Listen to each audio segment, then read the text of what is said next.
জম্বুদ্বীপে কেন নামানো হয় না। 2008 সাল 26শে নভেম্বর বোম্বে তাজ হোটেল বিস্ফোরণ হলো।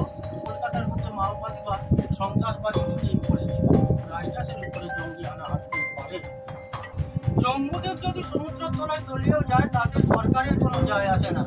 সরকারি হিসাবে হয় 18 বছর পাচার করতো বাংলাদেশ, যেটাকে স্মাগলিং কারবার বলা হয়। শাহবাজি সাগর মন্দির যেমন কেউকে 144 ধারা করে এখানে নামা উঠা বসতি কারবার সব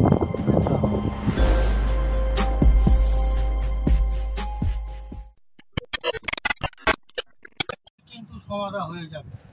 এছাড়াও যদি আপনাদের কোনো প্রশ্ন থাকে তাহলে আমি রিকোয়েস্ট করব যে আমার কথাবার্তার মাঝখানে কেউ প্রশ্ন করবেন না, তাতে আমার কথাবার্তা বলতে অসুবিধা হবে। আমার কথাবার্তা শেষ হয়ে যাওয়ার পরে প্রশ্ন করবেন, যদি উত্তর জানা থাকে অতি অবশ্যই উত্তর দেব। তাহলে শুরু করছি। ফার্স্ট পয়েন্ট, জম্বুদ্বীপে কেন নামানো হয় না।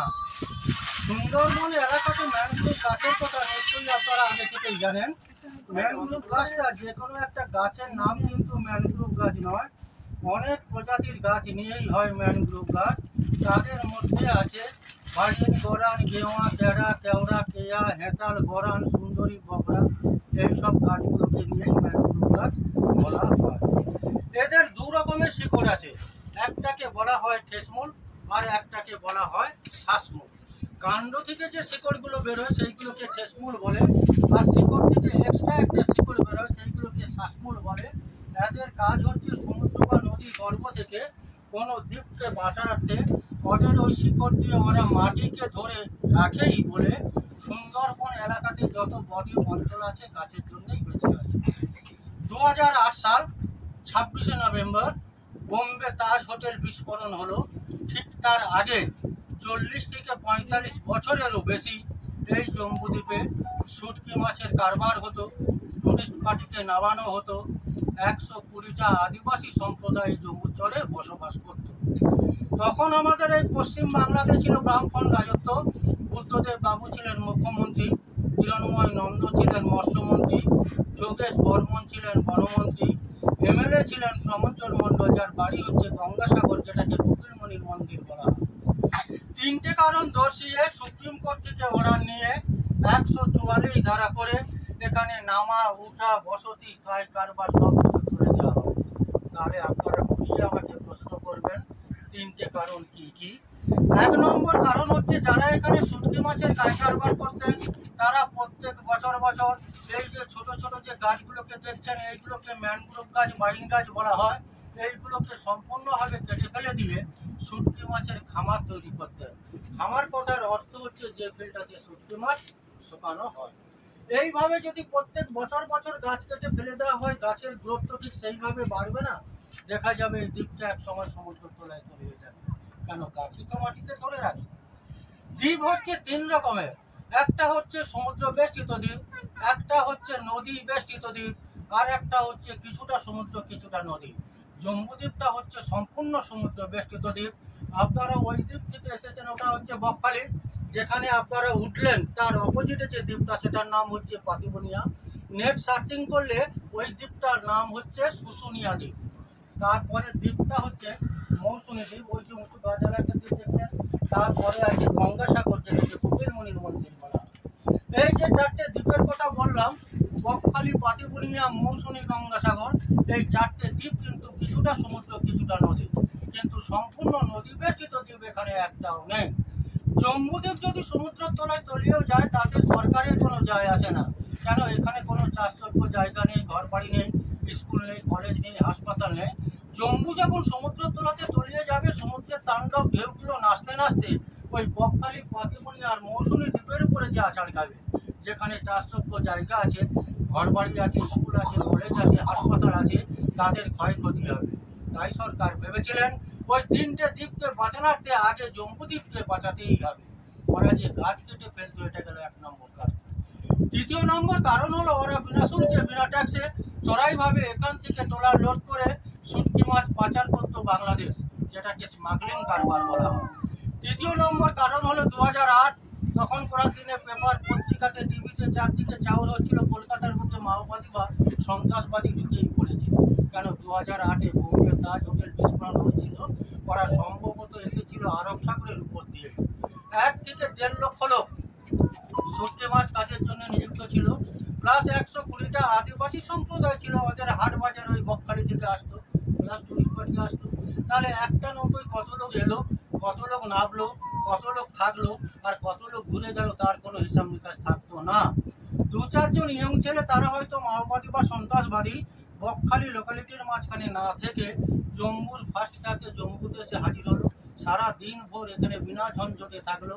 রাত্রেবেলা তো আর খেয়া নৌকো চলে না, যে কোনো একটা জেলে নৌকো ধরে মাত্র 45 মিনিটের রাস্তা হচ্ছে বকখালি, ওখানে গিয়ে সম্ভাব্য আমাদের এই সুন্দরবন এলাকাতে কিংবা রাইটাসের উপরে জঙ্গি হানা হানতেই পারে।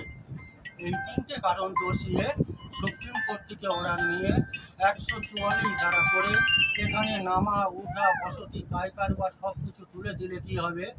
ডক্টর আম্বেদকরের লেখা সংবিধান মেনেই ভারতবর্ষ চলে। কাকেও বাস্তুচ্যুত করে দেওয়া, কারো আইন কাম বন্ধ করে তা যাবে না, তার দিকে পুনর্বাসন দিতেই হবে। তাই 34 বছরে বামরাজত্ব সরকার চিন্তা ভাবনা কি করেছিল, ওই যে 120টা আদিবাসী সম্প্রদায় ছিল তার দিকে সাগরে ভেস্টল্যান্ডের জায়গার উপরে 120টা ঘর বানিয়ে তার দিকে মৎস্যজীবী কাজ দেওয়া হয়েছিল। তারা এখানে এসে মাছ ট্যাংরা ধরতে পারবে, কিন্তু উপরে বসতি করতে পারবে না। এই কথা 1 থেকে 1.5 লক্ষ লোক যারা শুটকি মাছ কাজের জন্য নিযুক্ত ছিল। বকখালির সাইসিং কার্গিল সি বিচ নাম শুনেছেন? কার্গিল সি বিচটার নাম কেন হলো? 1999 সাল অটল বিহারী বাজপেয়ী ছিলেন ভারতের প্রধানমন্ত্রী, পাকিস্তানের প্রেসিডেন্ট ছিলেন মোশাররফ। কার্গিলের সীমানা নিয়ে ভারতের সঙ্গে পাকিস্তানের সঙ্গে একটা রাইট বেঁধেছিল। ঠিক যেই সময়টা রাইট বাঁধে, ঠিক সেই সময়টা আপনারা যে খাড়িটায় লঞ্চে চাপলেন বকখালি থেকে এসে, ওই খাড়িটার নাম হচ্ছে এডওয়ার্ড ক্রিক। এডওয়ার্ড হচ্ছে একটা ব্রিটিশের নাম, ক্রিক কথার অর্থ হচ্ছে খাড়ি। ওইটাকে ড্রেজিং করে ওর পলিটা নিয়ে বকখালির ওই সাইডের উপরে পলিটাকে ফেলানো হয়েছিল উঁচু করার জন্য। ঠিক ওই সময় তো ওই কার্গিল সীমানা নিয়ে যুদ্ধ হচ্ছে বলে তারই নামে নামাঙ্কিত করা হলো ওইটাকে কার্গিল সি বিচ। জম্মুতে 1 থেকে 1.5 লক্ষ লোক যারা শুটকি মাছ কাজের জন্য নিয়োগ করেছিল, তাদেরকে ওখানে পুনঃস্থাপন করে দেওয়া হবে। তাদের সুবিধা হলো কি, এই যে আমার আঙুলের দিকে তাকান, ওই জঙ্গলের উপর দিয়ে তাকান, এক জায়গাতে 2টো নারকেল গাছ আর এক জায়গাতে একটা নারকেল গাছ আছে, দেখতে পাচ্ছেন? এই সোজা এই যে ওখানে ফরেস্ট ডিপার্টমেন্টের অফিস আছে, ওদের নিজস্ব লঞ্চ আছে, ওরা প্রত্যেকদিন টহলদারি করছে। আপনারা পুরনো জেটিতে গেছেন? পুরনো জেটির উত্তর মাথাতে কোস্টাল থানা, দোকানে স্পিড বোট বাঁধা আছে পুলিশের। হ্যাঁ, পুলিশের। ওরা প্রত্যেকদিন টহলদারি দিচ্ছে। কোস্ট গার্ড ওভারকার ব্যবহার করে, ডাঙায় চলে জলেও চলে, তারা প্রতিদিন টহলদারি দিচ্ছে। নিশ্চয়ই বাংলার ট্রলার এখানে শুটকি মাছ নিতে পারবে না। কিন্তু টুরিস্ট পার্টির কথা কোনো চিন্তা ভাবনা না করতে করতে 34 বছরে বাংলাদেশ সরকার পশ্চিমবাংলা থেকে চলে যায়, আসে এই দিদির সরকার।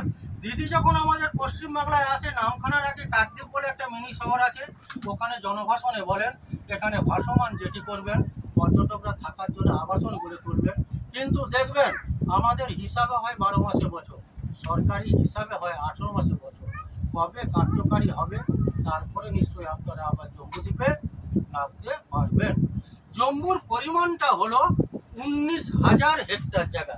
1 হেক্টর মানে 7.5 বিঘা। এতে কি কি পশু পাখি আছে? ওই যে আদিবাসী সম্প্রদায় এখানে বসবাস করেছিল, ওরা শুকর চাষ করেছিল, যাকে যখন ফরেস্ট ডিপার্টমেন্ট থেকে আদিবাসীগুলো তুলে দেয়, ওইগুলোকে বন্য পশু বলে গণ্য করে শুকরগুলোকে নিয়ে যেতে দেওয়া হয়নি। ওদের প্রজন্ম হয়ে হয়ে প্রচুর পরিমাণে শুকর আছে, কিছু বিষধর সাপ আছে, সাপের মধ্যে যেমন কেউটে। ইদানিং ফরেস্ট ডিপার্টমেন্ট থেকে গোটা 30 হরিণ এখানে ছাড়া হয়েছে, তাদেরও প্রজন্ম শুরু হয়ে গেছে। আপনারা যদি ডিসেম্বর জানুয়ারি মাসের দিকে জম্মুদ্বীপে আসতেন, যেটা পরিযায়ী পাখি বলা হয়, সাইবেরিয়ান সিগাল, বিদ্যুৎ সিডাক, ওই পাখিগুলো তখন অপর্যাপ্তভাবে এখানে দেখা যায়। আপনারা ওই বকখালি ফিশিং হারবার থেকে এই যে জম্মুদ্বীপে এলেন, এটা তো জলের মাপ, ডাঙার মাপ হলে কিলোমিটারে হয়, জলের মাপ হয় নটিক্যাল মাইলে, 27 nautical mile up and down. তাহলে ফার্স্ট পয়েন্ট, জম্মুতে কেন নামতে দেয় না, এর পরিমাণ কত, কি কি পশু পাখি আছে, কতটা দূরে ঘুরতে এলেন, ইত্যাদি ইত্যাদি ইত্যাদি শেষ করলাম।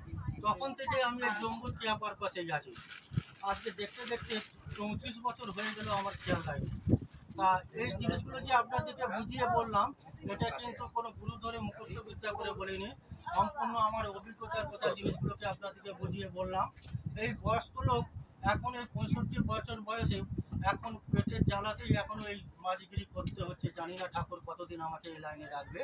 তো সেই হিসাবে যতটুকু বুঝলাম, এতে যদি আপনাদের মনোতৃপ্তি হয়ে থাকে তাহলে একটু রিকোয়েস্ট থাকি আপনাদের পিছনে একটু বকশিস করবেন বয়স্ক লোককে, এই বলে শেষ করলাম। Thank you.